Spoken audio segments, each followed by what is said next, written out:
According to the polls, it's quite unpopular.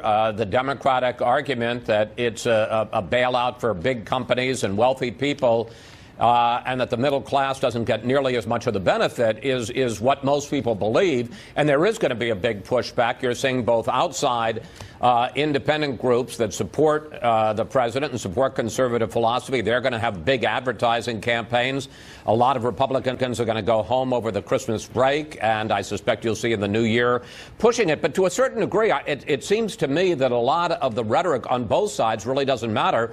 We're going to all see for ourselves. We've got a kind of a test case between now and early next November to see whether does the economy get better, does increased growth translate into more wages, better wages and more jobs for the working Americans, middle-class Americans. So to a certain degree, it isn't going to matter what Republicans say to promote it or Democrats say to attack it. Most people are going to feel it, whether or not they think it benefits them or not. You know, I was going through Twitter yesterday and looking at some of the responses from small businesses who are reacting to the passage of this bill and saying, you know what, if it's $5 or $5,000, it's my money. I want it back in my account, and I'm going to use it to the benefit of my business. So, like you said, time will tell, and we'll see. Chris Wallace, we look forward to your show. What can you tell us about the show coming up? Well, we got a great show.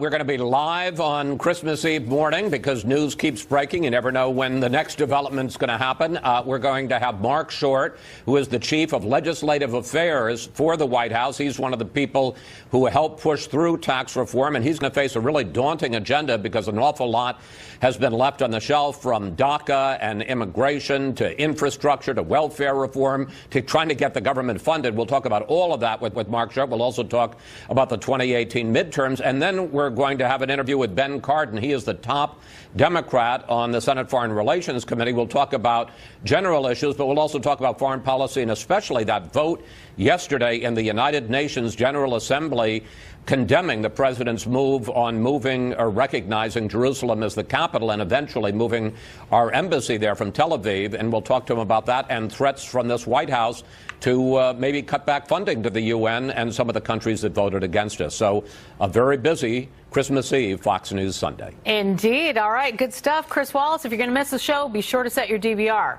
Good content there. Chris Wallace, thank you so much, and happy holidays. Thank you, Laura, and Merry Christmas to you. Thank you so much. On this Friday before Christmas, the United Nations Security Council could be on the verge of turning up the heat on North Korea, as it is about to vote on imposing new sanctions on the rogue regime over its nuclear and missile programs. Among the measures in the resolution, a severe cap on North Korea's oil supplies. David Lee Miller, live at the United Nations. David, forgive me, but it seems like we've seen this before. Indeed, you are right, Leland. In the words of Yogi Berra, it's deja vu all over again. This now will be the 10th resolution dealing with North Korea's nuclear and missile program since 2006. The last resolution that was adopted was in September. This latest resolution is in response to the November 29th missile launch. Let me tell you some of the things that are in this resolution, but most notably, you should be aware that the last resolution included sanctions and putting a cap of 2 million barrels for refined petroleum into North Korea. This new resolution reduces that now to 500,000 barrels a year. Other measures. It caps crude oil shipments to 4 million barrels a year. It requires that North Korean workers employed outside the country return immediately, and that has been a source of hard currency for North Korea. This new resolution will also allow for seizure of ships that are being used to circumvent sanctions. Additionally, Leland, this latest resolution, if it passes, the vote will be at 1 o'clock today, calls for high-ranking North Koreans as well as the Ministry of Armed Forces to put on a freeze, an asset freeze, and a travel ban. The vote, again, scheduled for 1 o'clock today.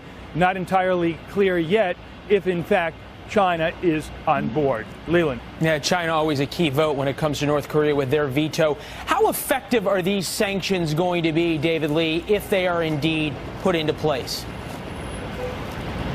Well, there seems to be no disagreement that North Korea is able to circumvent the sanctions The question is to what degree. According to a recent report by the Institute for Science and International Security, as many as 49 countries to some degree were complicit in helping North Korea to find a way to work around the sanctions. 13 countries in some way helped North Korea violate the sanctions that dealt with military issues. And among those countries, we're talking about Cuba, Iran, Syria, and Egypt. Why? Well, many of those countries have very poor export controls, and there's also the issue of corruption. An additional 19 countries, Leland, help participate in some way or another of putting up shell or front companies. And among those countries, we're talking about China, Russia, and Iran. And lastly, it's worth noting here that North Korea is able to generate a significant amount of hard currency by hacking into financial systems.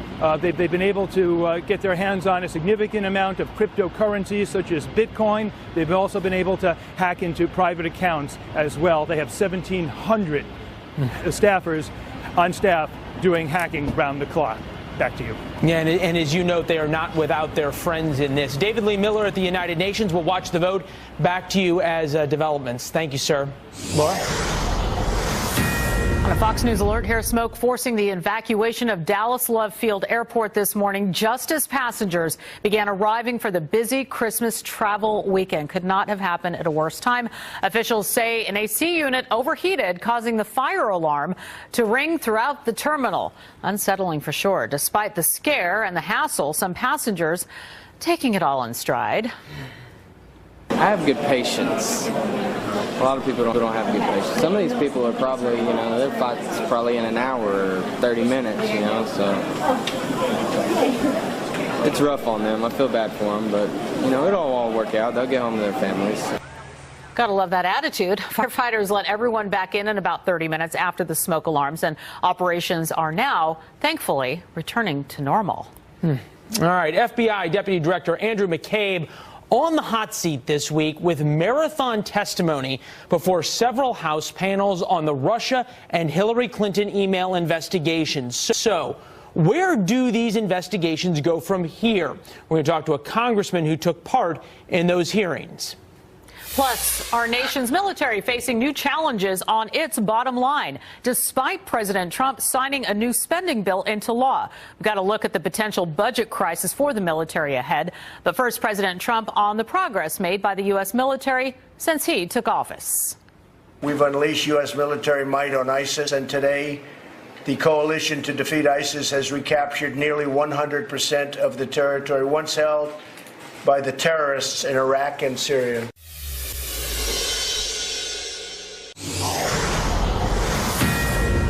This is a Fox News alert. FBI Deputy Director Andrew McCabe back on Capitol Hill yesterday in his third closed-door hearing this week. After the House Intel Committee grilled him all day Tuesday, McCabe spent the day before the House Judiciary and Oversight panels being asked about James Comey's handling of the Russia investigation and the probe into Hillary Clinton's emails. Republican Congressman Matt Gaetz of Florida is a member of the Judiciary Committee. Joins me now live. Thank you so much for being here.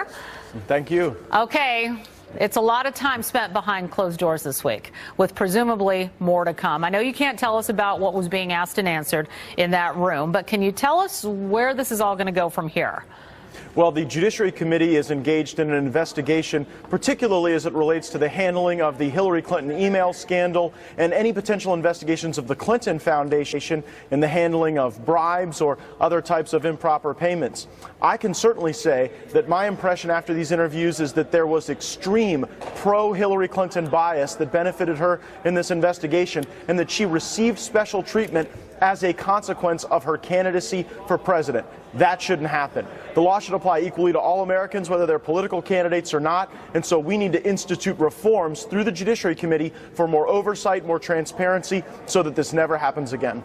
I wanted to get your reaction to something. A Democratic Representative, Sheila Jackson Lee, who has been in one of these rooms, did step out of the McCabe testimony yesterday to speak to reporters who are, all eager to learn more about the investigation, find out what we can. I want to get your reaction to what she said. Let's listen. This gentleman's potential firing, from my perspective, is a red line in the sand for the president, for the FBI director, the attorney general, and the deputy attorney general. You cannot dismantle a law enforcement officer on political beliefs and political attitudes and political disagreements and political bias. Strong opinion there. What do you think? Well, no one's going to accuse Ms. Jackson Lee of being a moderate. I mean, she's a hyper-partisan Democrat, and she's making the same statements she's consistently made, whether the facts support them or not. Our view is that we need to find out whether or not the procedures were departed from. And we have email evidence from Andrew McCabe indicating that Hillary Clinton was going to get a HQ special, a headquarters special. That meant that the normal processes at the Washington field office weren't followed, and he had a very small group of people that had a pro-Hillary Clinton bias who had a direct role in changing the outcome of that investigation from one that likely should have been criminal to one where she was able to walk. And so I think that we've got to ensure that that never happens again, that the same processes that would apply to any American would also apply to people who are running for president of the United States. Yeah, I was reading through some of the articles about what's been happening there in Washington. We've been hearing some Republicans have been dissatisfied with some of the responses they are getting. Is that why this is going into the multi-hour no, look, we're not dissatisfied as Republicans. Look, we got an economy that's growing. Illegal immigration has been reduced by more than half. We've got historic tax cuts. If we have a year in 2018 like we had in 2017, we're going to be tired of winning. And so I think that there's a good enthusiasm in our party as it relates to these investigations. We just want to follow the facts. We want to see if we've got the right systems and processes in place for reporting and transparency so that the American people have confidence in the FBI and confidence in the Department of Justice. And we can't have a bunch of political autocrats there trying to undermine the duly elected president of the United States. That's what we're fighting for, rule of law and fair democracy where we get to actually have the president we elected. Okay, last answer real quick. I want to ask you, how long do you think this will go on? Is there going to be a date set? Do you have it in your mind when this will end? My expectation is that within the first quarter of next year, we'll have a dispositive conclusion evidencing absolutely no collusion between the president's campaign and Russia. I think it may take some time beyond that to really ensconce the reforms at the FBI and at the Department of Justice so that we don't have circumstances that leave America vulnerable to this type of a political takeover of these critical institutions. All right, Representative Matt Gaetz, we want to thank you for your time and your insight on this. Happy holidays to you and yours. Happy holidays and Merry Christmas. Thank you. Well, President Trump will tell you, even did on Twitter this morning, that he is making good on campaign promises, the Dow rising, but also his approval ratings remain low. So does the media have a role in all of this? Plus, money problems at the Pentagon, why some of the cash promised in the new defense policy the president just signed may not make it to the military. We've as you know, we're going $700 billion for military. We're rebuilding our military. We cannot have a weak military in this time and age. So we're rebuilding our military.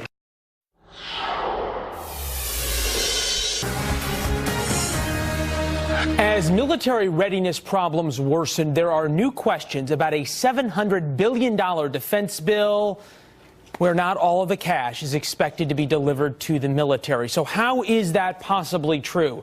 Our man at the Pentagon, Lucas Tomlinson, here to explain. Hi, Lucas. Hi, Leland. Well, President Trump did sign that $700 billion defense bill earlier this month. Budget caps from 2011 remain on the books, robbing the Pentagon of billions of dollars. The chairman of the House Armed Services Committee says both parties are to blame. Most everybody agrees that we need to spend more on defense.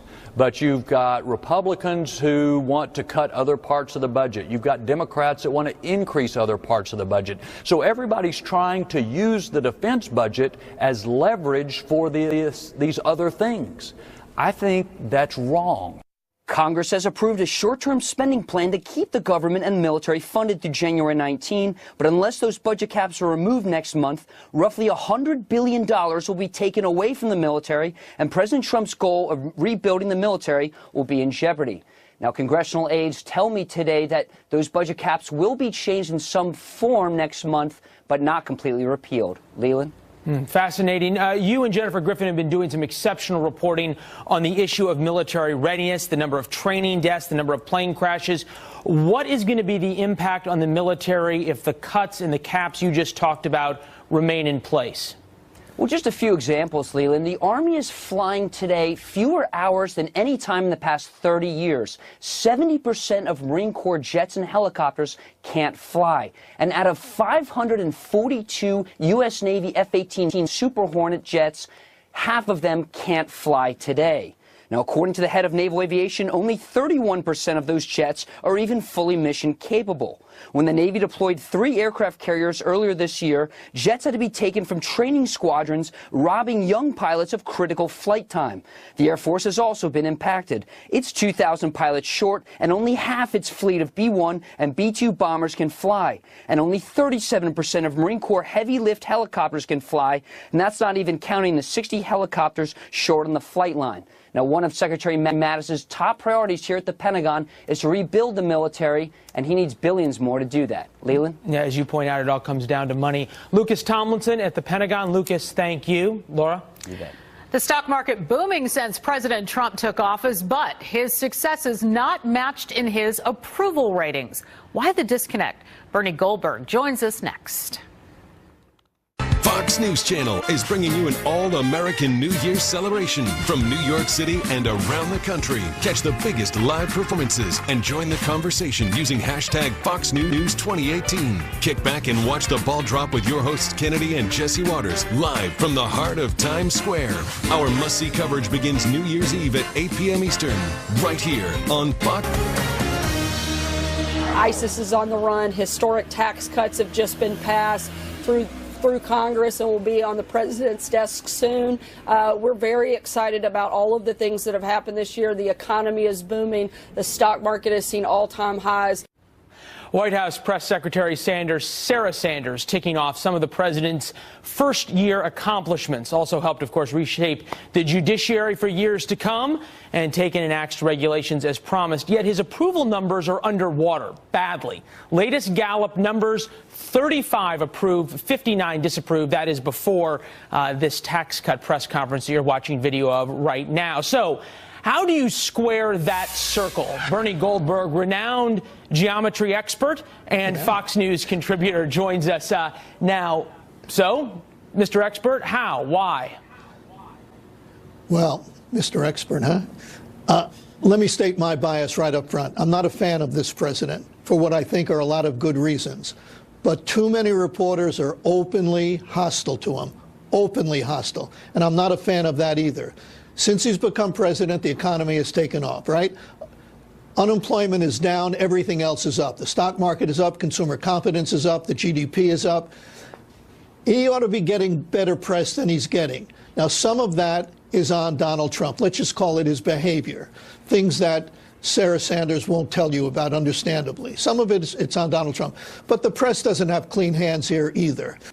Too many reporters, and I'm not breaking any news here, Leland, too many reporters have a liberal bias, and too many reporters just detest the president. Okay, Bernie, if you connect the dots. Can't both things be true, though? Can't it be that people may not like his behavior and at the same time reporters spend too much time on it? Are we giving the American people enough credit here to be able to make their own decisions rather than just blame it on the fake news?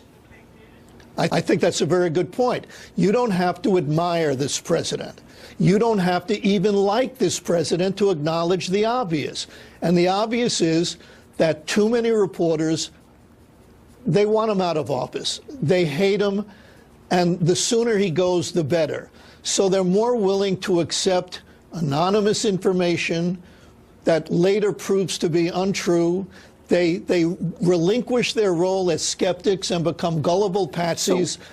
And the mistakes are all going in one direction, the anti-Trump direction. If they're honest mistakes, they ought to go in both directions. That's a law of averages. If we assume that your point is true, that there are reporters who are out there who are biased against the president, at the same time, we've got facts. We have the Dow at a record high. There was just a breaking story on the AP that housing numbers hit a new high in November. And you've got all of these great things happening. It was James Carville who said, it's the economy, stupid.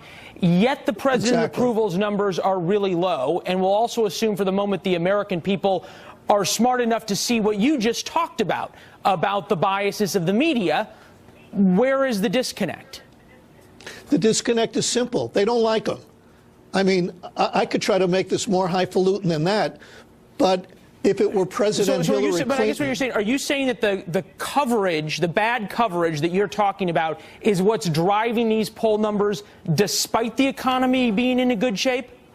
I think there are two things. Yes, that's part of it. The other part of it is Donald Trump. I mean, he tweets too much. He's too vindictive. He's too much of a narcissist. And except for his loyal base that still loves him, he's the president of his base, because 35% isn't going to get him where he wants to go. It's not going to get him. You know, you can't succeed as a president with only your base. So part of it is him, but part of it is a press that just plain doesn't like him. Let me offer you one other hypothesis, and this isn't mine. It was offered by a good friend of mine, Josh Krashour, over at the National Journal. He writes, the new reality: Americans are voting their values, not their pocketbooks. And that's alarming news for Republicans looking to hold their increasingly tenuous congressional majorities. It's also a danger signal for Trump if he is thinking about running for re-election in 2020. Trump's conduct in office is the defining issue of the country. And I think that's a good point. I think he's right. Now, I don't know that they're abandoning the economics, but if they are in fact voting their values, that does not portend well for Donald Trump, because 35% approve of him. But let me make one final point here. I don't know why Donald Trump spends as much time and energy as he does beating up on the media. They're doing a pretty good job of that themselves. They've made a lot of mistakes. And if, God forbid, you criticize the media, then you're a Trump toady, you're a Trump apologist, you're out to put a stake through the heart of the First Amendment, you hate democracy. You know, there are some hyper-partisans who hate the media, and I don't think they should be taken seriously. But some people are reasonable. Look, I don't like Donald Trump, and I think he's getting a raw deal from the press. Well, it would appear as though maybe hasn't listened to your segment yet, because he was tweeting this morning about the media, saying, sadly, the fake mainstream media will never talk about our accomplishments in their end-of-year reviews. We are compiling a long, beautiful list, which brings up an interesting question. He says, we're compiling that long, beautiful list. Perhaps he's going to try to take, as he so often does, his message directly to, as you point out, his very loyal supporters. That's Bernie, not enough. It's not enough? That's All not right. enough. All right. Well, that is an important point. Combine that with Josh's. The good news is you're down there, it looks like in sunny Florida, where the weather's pretty good for the holidays. Yeah, it's in mid-70s, another day in paradise, as they say, until hurricane it sounds season. Terrible. Well, at least that's something we can all agree on, although we all used to say it was only the weather people who were wrong on the news. All right, Bernie, we'll talk to you soon. Thanks, Leland. All the best. Laura? Are you one of these people? If you haven't finished your Christmas shopping yet, have fun standing in line. The malls will be slammed this weekend.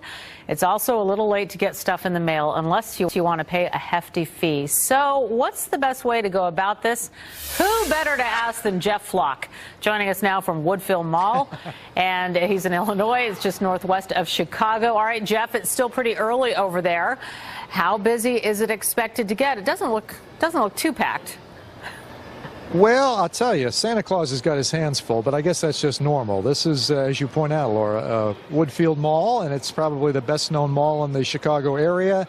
And really, we are expecting things to get slammed over the course of the next 2 days, because this is almost the perfect Christmas for retailers, because you've got 2 off days, Saturday and Sunday, leading up to Christmas. So if you're a last-minute shopper, like perhaps 40, what is the number? 39%. 61% tell the National Retail Federation they're done already. Another 12% say they will finish today. Another 16% said they're going to do it tomorrow. So we'll see how it goes. It should be busy this weekend. Absolutely. Be prepared with some patience. All right, Jeff Flock, thanks so much. Fox News alert as Senate Majority Leader Mitch McConnell speaks to reporters just after passing the big tax cut bill. The U.S. Circuit Court system was set up in 1891. Working with the administration, we've confirmed 12 circuit judges. It's the most in the first year of any administration since 1891. And of course, we just completed comprehensive tax reform. And there's nothing more challenging than that, which is why we haven't done it in 31 years. And this particular effort was even more challenging because 31 years ago, there was a bipartisan agreement that it was a good thing to do. And I remember I had just gotten here. I was sort of a backbencher, not having much influence on the process, but watching it carefully. Dick Gephardt was for it. Bill Bradley was for it. At the end, it passed by a pretty significant majority. Going into this year, there would have been the opportunity for it to be done on that kind of basis as well. But whatever faint hope I had for that faded when I got a letter from all but 3 of the Senate Democrats right after the August recess describing what they thought comprehensive tax reform was about.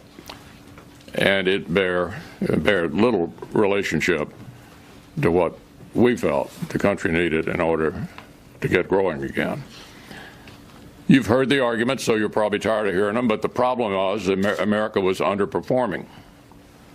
Not a single year of 3% growth during the Obama years. We attributed that to excessive regulation and a failure to address the tax code. This administration, working with us through the Congressional Review Act, repealed 15 of the Obama-era regulations, and by the appointments that they made, all confirmed by the Senate, began to put new kinds of people at the SEC, at the NLRB, at the Food and Drug Administration, and all of these agencies that can slow an economy by excessive regulation. We believe a combination of regulatory relief and comprehensive tax reform, particularly the business side of the tax reform, making American businesses more competitive, making it less likely that jobs will be offshored, is the way to get the economy going again. And you all heard and wrote all the predictions about how corporations would react to this. And early indications are, with at least 11 announcements so far, that employees are going to benefit from this in a wide array of different ways. Senate Majority Leader Mitch McConnell talking about some of the Republican Congress's accomplishments in 2017, looking forward to 2018 as he addresses reporters there at the Capitol ahead of heading out for the Christmas break. Laura? In its battle against illegal immigration, the Trump administration now reportedly looking at separating families nabbed at the border. Is this a good idea or a little too harsh? Our panel debates that next. But first, here's Vice President Mike Pence. We've been defending our borders, upholding the rule of law. Illegal crossings on our southern border are down by more than 50%.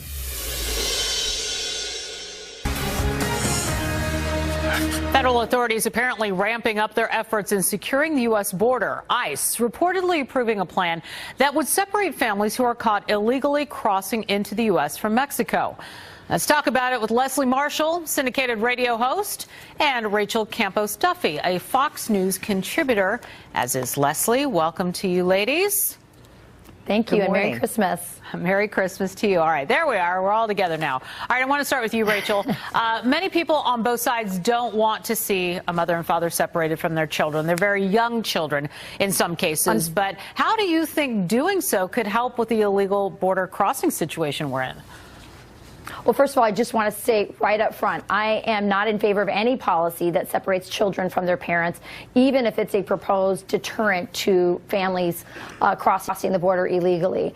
Look, I think that this policy came about, A, because it's a deterrent, but two, there's probably was a financial component to it when those who came up with this policy did. It's probably more expensive to house whole families than it is to separate and have juveniles and adults in a separate place. That said, I think it's a bad idea. I was a big critic of President Obama policy that encouraged children to travel alone from Central America and Mexico. We saw children that were raped, maimed on trains, experiencing severe psychological trauma because of the separation. I think Trump ought to focus on the things he told us he was going to focus on during the election, which was to, one, prioritize criminal felons, and two, to secure our border so less families even attempt the crossing. Leslie, somehow I have a feeling you see this all differently. Actually, I think it's the first time all year Rachel and I have agreed that's my Christmas present to you, Rachel, and I guess for us to have our viewers. But I don't agree 100%. Okay, it wouldn't be any fun if I did, right? But no, as a look, I'm a Democrat, and she's a Republican, but I think we're both human beings and mothers first. And I agree with her. You never separate a child from their parent. That's traumatizing for the child. And you know what? We're supposed to be a nation of family values and a Judeo-Christian nation, and I think that those are just contrary, separating children from parents. The other thing is this is unnecessary. Remember, the last time this passed Kelly's desk, the reason that he did away with it was not only because of the outrage and the massive disapproval on both sides politically, but right now and then and now, illegal immigration numbers are at an all-time low. So this is not an issue, and we have to look at what are they fleeing? Why are people coming here? This is not going to be a deterrent when you're coming here to flee drug and sex trafficking, murder, gang, and the type of violence that they're seeing in some of these Central American countries. There's just no need for this right now. And in addition to that, what happens to these children when the 3 juvenile detention centers we have in Texas and Pennsylvania combined are already at maximum capacity? We've heard about outrageous abuse and deplorable conditions. That is just not the American way. All right, Rachel, so if this is not the right focus, what do you think ICE agents should be focusing on here within the United States? Again, I think we should focus on felons, and I think that Leslie brings up a good point. I mean, there's definitely good stuff that Trump is doing and can continue to do to secure the border and deter people from even thinking about coming. But she's right about looking at this more comprehensively. Look, under the last 8 years of Obama, I think that Latin America was neglected, both in terms of dealing with the drug enforcement and security issues that are driving or pushing people up to our border, but also economically. A lot of his policies led to more leftist governments and sort of encouraged that instead of encouraging capitalism and free markets and opportunity in Latin America, which again is another big component that pushes people forward. Trump has an amazing opportunity right now. We have a living example in Venezuela and other countries in Latin America of how those policies hurt people and cause them to want to flee their own home countries. Gotta leave it there. I'm so sorry to cut it short. We're up against a break, but Leslie Marshall, thank you so much. My fellow radio person there in L.A. We did radio together for a time at the same place, same time. So good to see you both. Yep. Thank you so much. Happy holidays. I love that you guys are, getting along in this kumbaya moment.